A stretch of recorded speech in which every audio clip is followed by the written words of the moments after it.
వెంకట నరసయ్య యాదవ్. నేను అఖిల భారత యాదవ్ మహాసభ రాష్ట్ర ఉపాధ్యక్షుని.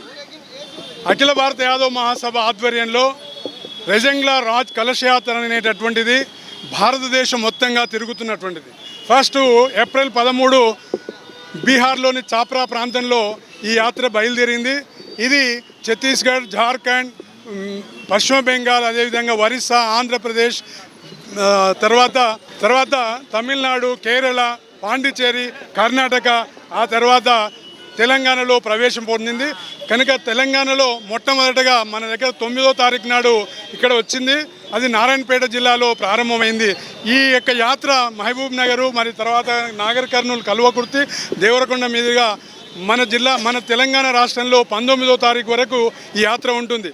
ఈ యాత్ర ఉద్దేశం ఏమిటంటే, ఇది అంటే భారత చైనా యుద్ధంలో అహీర్ రెజిమెంట్ అనేటటువంటి దాంట్లో యాదవ రెజిమెంట్లో ఉండేటటువంటి 120 మంది సైనికులు, ఆ సైనికులు చైనా యొక్క సైన్యాన్ని ఒక ఇంచు భూమిని కూడా ఆక్రమించుకోకుండా, అదిగోకుండా వెన్ను చూపకుండా ముందు ఉండి పోరాటం చేసి ఆ సైన్యాన్ని మన యొక్క బార్డర్ దాటకుండా నిలువరించినటువంటి యాదవ సైన్యం.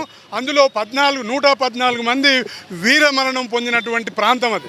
ఏది టిబెట్కు, అంటే సముద్ర మట్టానికి 1500 మీటర్ల -30°C ఉండేటటువంటి ప్రాంతంలో అక్కడ ఈ యుద్ధం జరిగితే, ఆ ప్రాంతంలో రెజంగ్లా అనేటటువంటి ప్రాంతంలో యుద్ధం జరిగింది.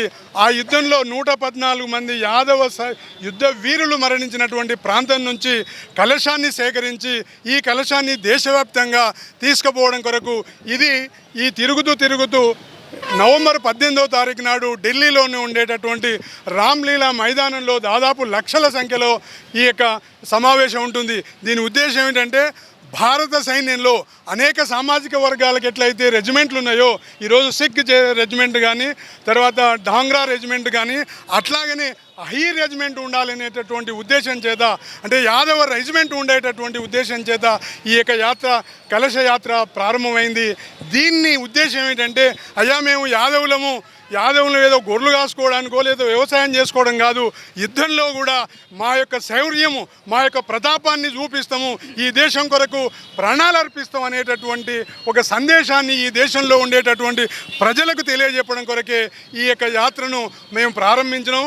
కనుక ఈ దేశంలో ఉండేటటువంటి ప్రజానీకం అందరూ కూడా ఈ యాత్ర యొక్క ముఖ్య ప్రాముఖ్యతను గుర్తించి ఈ దేశాన్ని పరిపాలిస్తున్నటువంటి భారత ప్రభుత్వం కూడా తప్పనిసరిగా భారత సైన్యంలో అజీర్ రెజిమెంట్ అనేటటువంటి యాదవ రెజిమెంట్ను స్థాపించాలని చెప్పేసి కోరుతూ, మరి ఈ జిల్లాలో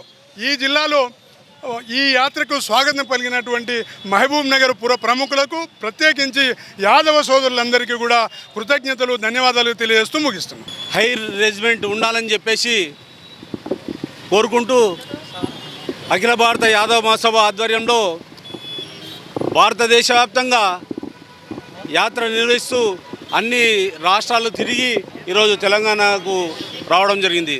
దీనికి పెద్ద ఎత్తున యాదవ సోదరులు అందరూ కూడా, పెద్ద నాయకులు, కార్యకర్తలు అందరూ వచ్చి ఘనస్వాగతం తెలియజేస్తూ, హైర్ రెజిమెంట్ ఉండాలని చెప్పేసి భారతదేశ వ్యాప్తంగా 1962లో చైనా యుద్ధంలో 114 మంది యాదవ సోదరులు వీరమరణం పొంది, ఆ రోజు కూడా హైర్ రెజిమెంట్ ఉండే, ఆ తర్వాత వాళ్ళు తీసేసినట్టున్నారు. ఈరోజు బీజేపీ ప్రభుత్వం ఉంది కనుక మోడీ గారికి, బీజేపీ ప్రభుత్వానికి, బీజేపీ నాయకులకు అందరికీ కోరుకున్నది ఏంటంటే, మా యాదవ రెజిమెంటు పెద్దలకు, మరి మిత్రులకు, నా తోటి సహోదరులకు ఈ రెజంగ్లా యాత్ర ఏదైతే మన ఉమ్మడి మహబూబ్ నగర్ వచ్చిందో సహకరించిన